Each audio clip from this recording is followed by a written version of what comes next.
का पूरा विश्लेषण।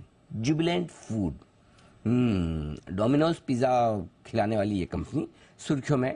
कल आए थे नतीजे आने के बाद बड़ा भारी उतार चढ़ाव। कल स्टॉक फिर एक बार तो नीचे, फिर ऊपर, फिर आज फिर से अच्छा खासा नीचे। तो मतलब इतना कंफ्यूज कर रखा है कि समझ नहीं आ रहा लोगों को तेजी है या मंदी इस स्टॉक में। और इसीलिए हमने सोचा कि क्यों ना इंस्टीट्यूशन से पूछा जाए, बड़े ब्रोकरेजेस से पूछा जाए। और जब वहाँ पहुँचे तो पता चला वहाँ भी वैसा ही हाल है। कुछ बड़े मजबूत बता रहे हैं इस स्टॉक को, तो कुछ कमज़ोर। तो हमने सोचा कि दो जनों में मुकाबला करवा लिया जाए, और वो है आशीष और नूपुर। जान लें कि जुबिलेंट बुल है या बेयर। तो बुल वर्सेस बेयर, आशीष और नूपुर के साथ जुबिलेंट फूड। शुरुआत कौन, आशीष आप करेंगे? हाँ सर, मैं कर देता हूँ। तेजी के तर्क बढ़िया वाले बताता हूँ। सबसे पहले अगर आप देखें तो भारत में पूरा QSR स्पेस काफी ज्यादा बजिंग है, और जुबिलेंट फूडवर्क से बड़ी कोई कंपनी QSR स्पेस में नहीं है जो लगातार अपना विस्तार कर रही है। तो इस स्पेस में अगर कोई बेहतरीन स्टॉक चुनना है तो सिर्फ और सिर्फ जुबिलेंट फूडवर्क्स।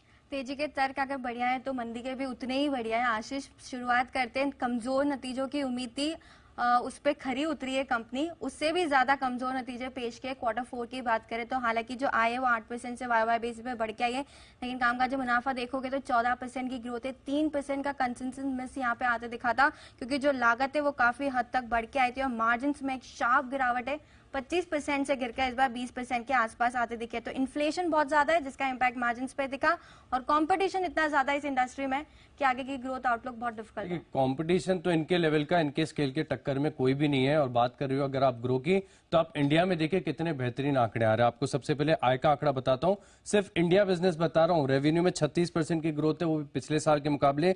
ग्रॉस मार्जिन में 27 बेसिस पॉइंट का एक्सपेंशन, और एबिटा भी अगर भारतीय इकाई का देखें तो 40% की बढ़त है। इससे बेहतर क्या नतीजे होंगे? मैनेजमेंट भी खुद कह रही है कि हमारा तो आउटलुक थोड़ा खराब है आगे चल के, तो आप थोड़ी ग्रोथ कंसर्न्स जो ग्रोथ दिखा रहे हैं वो मैच नहीं हो रही मैनेजमेंट कमेंट्री से, क्योंकि उन्होंने बिल्कुल हाईलाइट किया कि जो डिमांड की रिकवरी है वो नियर टर्म में नहीं नजर आ रही है उनको। इन्फ्लेशन के चलते हम देखते हैं कि डिस्क्रिशनरी आइटम्स जो होते हैं वहां पे कटौती करते हैं, हर हाउस होल्ड की तरफ से कटौती आती है। तो मैनेजमेंट ने क्लियरली उनके कॉन्फ्रेंस कॉल में कहा है कि जो उनका जो डिमांड को लेके जो आउटलुक है वो नियर टर्म में इतना जल्दी रिवाइव नहीं होता हुआ दिखेगा। लेकिन लॉन्ग टर्म के लिए देखना चाहिए स्टॉक को, क्योंकि लंबी अवधि ने इस स्टॉक ने बढ़िया वेल्थ क्रिएशन करके दी है। और अभी भी मैनेजमेंट की तरफ से प्लान है, ऐसा नहीं है कि सिर्फ पिज्जा ही है इनका। अगर आप देखें तो लिस्ट काफी लंबी है। डंकिन डोनट्स है, होंग किचन है, एकदम जो कि बिरयानी के लिए भी है। यहां पर भी ये डाइवर्सिफाई लगातार करते जा रहे हैं। ऐसा नहीं कि डोमिनोज में एक्सपांशन नहीं हो रहा है। साल भर में आप देखिए 200 से 225 नए स्टोर खोलने का प्लान है। और पोपाइज जिसका बस भी काफी ज्यादा है सर, यहाँ पर भी करीब 30 से लेकर 35 स्टोर इस साल खोल दिए जाएंगे। आशीष, ये जो आप नए नए प्रोडक्ट रेंज बता रहे हैं डोमिनोज की, तो जैन साहब ये पूछ रहे हैं कि इन्होंने कचौरी और समोसे भी शुरू कर दी हैं कि नहीं? सर नहीं, अभी तक नहीं किए। ओके। अच्छा, दूसरा सवाल जैन साहब का फॉलोअप क्वेश्चन ये है कि अगर कर देंगे तो क्या उनको जयपुर वाला जो रोड साइड वाला टेस्ट चाहिए कचौरी समोसे का, वो मिलेगा? जैन साहब, दोनों यही है ना आपके सवाल? बिल्कुल बिल्कुल। अंदर से मैं तो देखिए पैर के साथ मैंने पहले फैसला दे दिया, क्योंकि मुझे पता है ये होने वाला नहीं है ऐसा। जी बिल्कुल, उसका मुकाबला करना तो थोड़ा सा डिफिकल्ट है, लेकिन अपनी स्पेस में कंपनी अच्छा काम कर रही है, लगातार विस्तार कर रही है, नई ऑफरिंग भी आ रही है। अच्छा, डोमिनोज में, जुबिलेंट फूडवर्क्स में सबसे बड़ी बात होती है कि कस्टमर स्टिकीनेस है। काफी लोगों के दिमाग में पिज्जा सुनते ही डोमिनोज आता है, तो यही अपने आप में कंपनी की ब्रांड वैल्यू बताती है, और जो बताती है कि आगे जाकर भी जो ग्रोथ है ट्रेंड बरकरार रहेगा। नंबर्स में नहीं रिफ्लेक्ट हो रहा है। आशीष, फिर से बोलूंगी, स्टोर एक्सपेंशन जरूर हो रहा है, लेकिन लाइक टू लाइक ग्रोथ देखेंगे, जो सेम सेल्स स्टोर ग्रोथ होती है वो लगातार वहां पे गिरावट नजर आ रही है। फर्स्ट क्वार्टर में 8% की ग्रोथ थी, दूसरे क्वार्टर में 0.3% एटलीस्ट ग्रो तो किया था। उसके बाद हमने देखा कि इस क्वार्टर में तो नेगेटिव में आती दिखी है। तो स्टोर एक्सपेंशन कितना भी कर लो, लेकिन ग्रोथ अगर नहीं आएगी तो वैल्यूएशन आपको कैसे दिए जाएंगे? ऑलरेडी 65-67 टाइम्स पे ट्रेड कर रहा है स्टॉक, तो काफी डिफिकल्ट है। नहीं, लेकिन देखिए आप जो बता रहे हैं इससे बिल्कुल भी मॉर्गन स्टैनली सहमत नहीं है। अभी भी ओवरवेट की रेटिंग दे रहे हैं। 480 के आसपास स्टॉक चल रहा होगा। टारगेट दिया उन्होंने 560 रुपए का, लेकिन जेफरीज ने अपना टारगेट कट किया है। 450 का टारगेट है, और सिटी भी देखे तो वो भी कट करें। 598 का उनका टारगेट। जो रिपोर्ट आप बताते हैं सुबह, उसमें आपकी एक ही है, इस बार मेरी 2 थी। जी सर। चलिए, बढ़िया है। तो ये है आपके bull versus bear Jubilant food. Jain साहब देंगे इसका फैसला देंगे, लेकिन जैन साहब फैसला देने के पहले 2 मिनट करेंगे इंतजार, क्योंकि जीएनएफसी के आ चुके हैं नतीजे, और नतीजों के बाद स्टॉक तेजी से घटता हुआ 7% नीचे 643 करोड़ से मुनाफा कंसो बेसिस पर 336 करोड़ आया, घटकर आया है मुनाफे का आंकड़ा। देखना होगा कि लाइफ में इनके क्या एडजस्टमेंट है नहीं है।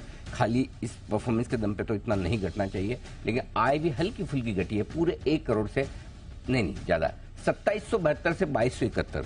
हाँ, वो एक ही डिजिट ऊपर नीचे है, 7 और 2 वाले, तो 500 करोड़ घटी, और कामकाजी मुनाफा भी 885 करोड़ से घटकर 370 करोड़ आया, यानी कि ऑल राउंड खराब परफॉर्मेंस ये मानी जा सकती है जीएसएफसी की, जीएनएफसी की, माफ कीजिएगा, जीएनएफसी के चार्ट पर एक बार कुणाल जी तैयारी करके राय दीजिए, बताएं सर क्या लेवल सब इंपॉर्टेंट है। 605, 603, 604 तक आ चुका है।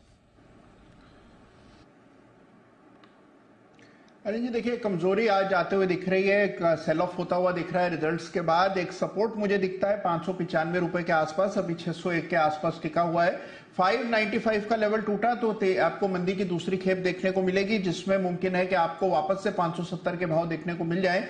तो फिलहाल जिनके पास पोजीशन है 595 का स्टॉप लॉस रखें, कोई खरीदारी के स्तरों पर राय नहीं। कोई खरीदारी करने के बारे में सोचे भी ना, ये मानना है। और अगर आपकी तेजी की पोजीशन है तो 595 का स्ट्रिक्ट स्टॉप लॉस रखें। कैश का स्टॉक है लेकिन तेजी से घटता हुआ गिरता हुआ जीएनएफसी। आइए जैन साहब राय देने को तैयार हैं जुबिलेंट फूड पर। जैन साहब बताएं सर। देखिए जुबिलेंट फूड पे तो देखिए मैं नेगेटिव ही हूँ, और उसके बाद काफी टूटा भी है, और जिस वैल्यूएशंस पे ये ट्रेड कर रहा है 89 के ट्रेलिंग पी मल्टीपल पे स्टॉक चल रहा है, और वहां पे ग्रोथ अगर आप देखें सेल्स की तो सिर्फ 7-8%, 9% की अलग अलग चीजें ला रहे हो। और आपने मेरी मन की बात खुद ही कह दी अनिल जी, आप मतलब अंतर्यामी जैसे ही है, आपको आपके एनालिस्ट के बारे में पूरा पता रहता है। तो ये जो आपने बोला ना कि वो जो लोकल फ्लेवर और जो लोकल कंपटीशन, आजकल स्टार्टअप्स आ रहे हैं, फंडेड स्टार्टअप्स जो इस तरीके का काम भी कर रहे हैं, तो इतना कंपटीशन और इतनी परफेक्ट क्लाउड किचन, ये वो सारी चीजें मुझे लगता है कि काफी कंपटीशन दे रही है, और ग्रोथ ये लोग उतने नंबर्स में ला नहीं पा रहे हैं। दूसरा ठीक है, अलग अलग ब्रांड्स हैं इनके, डंकिन डोनट्स और पॉपाई और ये सारी चीजें, सो ग्रोथ पोटेंशियल भी है, बट अगेन इसीलिए इतने पी मल्टीपल दे रखे हैं। तो मेरी राय ये रहेगी कि जिन्होंने ले रखा वो होल्ड करे। हो सकता है कि एक बार एक बाउंस आ जाए 500, 550 तक, बट हमारे पास दूसरे काफी सारे स्टॉक्स है, ये भी इसीलिए चल रहा है, बॉटमिंग आउट हो रहा है क्योंकि मार्केट्स में सेंटिमेंट्स अच्छे हैं, इसलिए चल जाए।